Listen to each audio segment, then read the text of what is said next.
अनन्तसंसारसमुद्रतार नौकायिताभ्यां गुरुभक्तिदाभ्यां वैराग्यसाम्राज्यदपूजनाभ्यां नमो नमः श्रीगुरुपादुकाभ्यां कवित्ववारासिनिसाकराभ्यां दौर्भाग्यदावाम्बुदमालिकाभ्यां दूरीकृतानम्रविपत्ततिभ्यां नमो नमः श्रीगुरुपादुकाभ्यां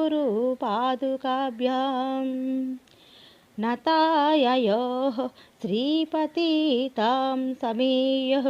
कदाचिदाप्यासु दरिद्रवर्याः मुकच्च वाचस्पतितां हिताभ्यां नमो